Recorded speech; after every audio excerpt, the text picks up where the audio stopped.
Bonjour. Bonjour. La correction donc du commentaire sur Phèdre, acte 3, scène 3, le gros commentaire à trous que vous aviez à compléter. Donc ça c'est la correction, vous pouvez la recopier intégralement dans votre cours ou juste corriger ce que vous aviez déjà fait au brouillon. On y va. Alors l'introduction, normalement c'était pas trop compliqué. Ce texte est tiré de la pièce Phèdre, jusque-là ça va, écrite par Racine, jusque-là ça va aussi, en 1677. Elle évoque l'amour tragique de Phèdre pour son beau-fils Hippolyte. Bon, beau-fils, le lien n'était pas trop dur, merci de ne pas mettre fils. L'extrait de l'acte 3, scène 3 est une tirade, c'est une longue réplique, mais elle ne parle pas toute seule, elle est adressée à Œnone de Phèdre, qu'elle adresse à sa suivante, sa servante, sa nourrice, comme vous voulez, Œnone, après avoir déclaré son amour à Hippolyte et appris cependant que Thésée était mort. C'est les deux passages précédents qu'on a étudiés. Dans un registre tragique, bon, il n'y avait pas trop de difficultés, Phèdre évoque ses sentiments vis-à-vis d'Hippolyte et de Thésée dans la situation complexe et malheureuse qui est la sienne. Elle reste cependant honnête et préfère la mort au déshonneur. Problématique donc, qui est assez longue et complexe, comme une vraie problématique de commentaire. Comment cette tirade de Phèdre nous montre-t-elle les sentiments désespérés d'une héroïne fière essayant de faire face à une situation tragique? L'annonce du plan maintenant. Nous observerons dans un premier temps qu'elle apparaît comme une héroïne désespérée, mais cependant fière et intègre. Intègre, c'est un synonyme d'honnête.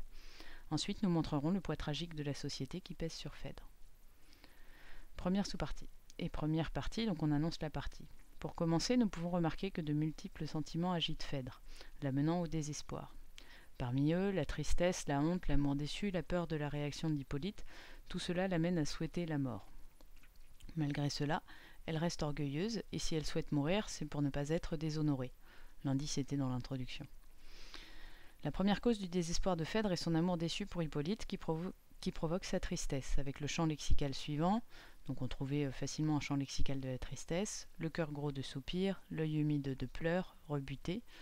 Et on a en même temps l'évocation de l'amour, l'amour étant lui évoqué par la métaphore du feu, dont vous êtes maintenant ultra familier. Ma flamme adultère, l'ardeur dont je suis embrasée, et pas embrassée.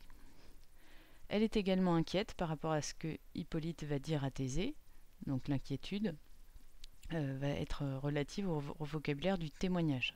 Le témoin, il lui cache, observait, il se tairait en vain, montre son anxiété face aux différentes possibilités. Donc, est-ce qu'il va trahir Thésée et ne rien lui dire? Est-ce qu'il va ne pas trahir Thésée et lui raconter la vérité? Dans tous les cas, il est un témoin. Deuxième sous-partie. Malgré cette tristesse, donc on fait la transition, Phèdre reste fière et en profite pour critiquer Hippolyte. Forcément, il l'a rejeté. Elle l'appelle l'ingrat, j'ai oublié de fermer les guillemets. Pourra-t-il contenir l'horreur qu'il a pour moi? Elle rappelle donc qu'il la déteste. Elle assume ses fautes et les condamne, avec des verbes de connaissance et des noms péjoratifs. Je sais mes perfidies, je connais mes fureurs, je les rappelle, c'est-à-dire je me les rappelle toutes.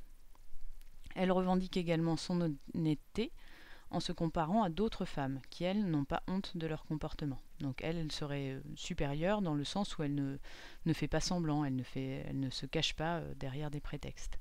Elle les appelle ces femmes hardies, utilise l'antithèse goûtant dans le crime, donc crime qui s'oppose à tranquille paix, et critique leur hypocrisie, ont su se faire un front qui ne rougit jamais. C'est une sorte de métaphore.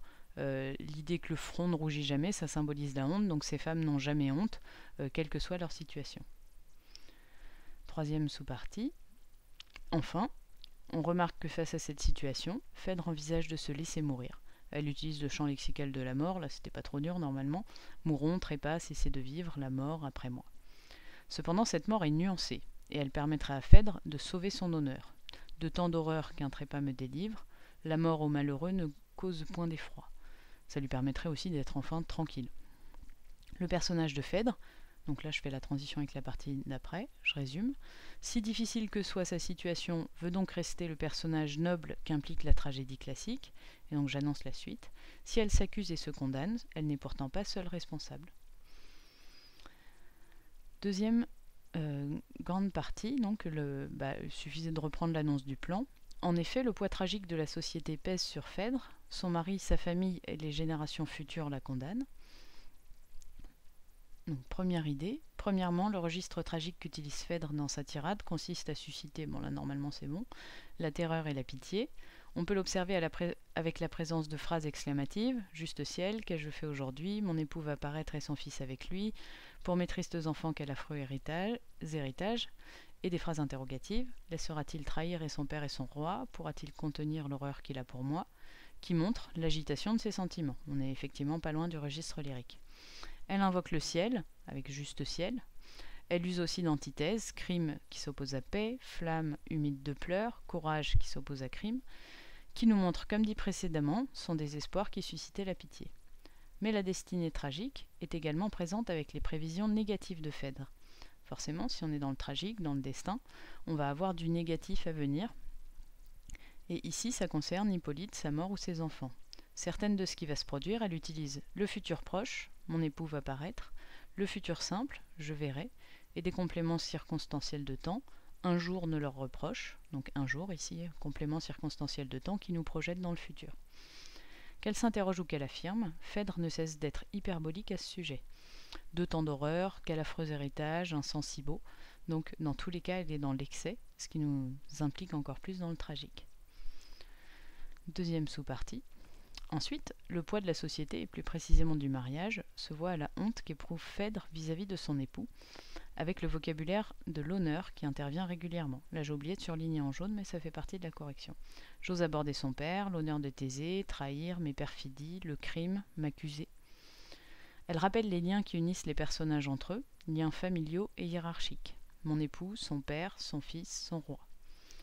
La folie que suscite cette honte pesante implique que Phèdre, presque paranoïaque, se sent accusée de toutes parts. Elle a tellement peur de ce qui va se passer, elle est tellement inquiète, elle a tellement honte d'elle-même, qu'on va avoir la citation « Il me semble déjà que ces murs, que ces voûtes vont prendre la parole et prêts à m'accuser, etc. » Donc c'est une personnification, bien sûr. Dans cette personnification, elle fait des murs et du plafond des juges qui pourraient intervenir et révéler ce qu'ils savent, comme les murs ont des oreilles. La mention de ces éléments, encore une faute de frappe, nous renvoie également à sa sensation d'être prisonnière de son destin. Pour terminer, la pression exercée par le destin sur Phèdre est si importante que celle-ci s'en inquiète jusqu'au-delà de la mort, pour ses enfants. Mes tristes enfants, le crime d'une mère, donc elle rappelle le lien avec eux. De même qu'elle a été condamnée par Vénus et le crime de ses ancêtres, de même, elle craint que ses enfants ne soient poursuivis par son propre crime. Logique. Elle évoque les liens divins familiaux, le sang de Jupiter, un sang si beau qui devrait donner du courage aux enfants, mais ça contraste avec la lourde hérédité qui peut s'abattre sur eux à cause de ses fautes, à elle. Le nom que je laisse après moi, quel affreux héritage, une mère coupable. Cette peur est accentuée par l'anaphore « je tremble » qu'on va trouver donc à 2 reprises. Elle appuie également cette idée à l'aide du lexique de la pesanteur. Donc la pesanteur, le poids, un pesant fardeau, opprimé, donc qui écrase, ce poids odieux, enfin qui est écrasé, jamais n'osant lever les yeux, donc forcément c'est les paupières là qui pèsent en quelque sorte, et ça métaphorise l'enchaînement inexorable des malédictions. Pour conclure donc, en conclusion, Phèdre, dans cette tirade, a su provoquer la pitié du spectateur à travers l'expression de son désespoir, mais suscite également son admiration, celle du spectateur donc, via les valeurs morales qu'elle propose. Cela n'est pas suffisant, cependant, pour faire face au destin tragique qui l'attend ainsi que sa famille, et cette tirade annonce bien sûr le dénouement de la pièce, puisque Phèdre ici souhaite mourir, et que c'est ce qui va se passer à la fin. Désolé du spoil. À bientôt.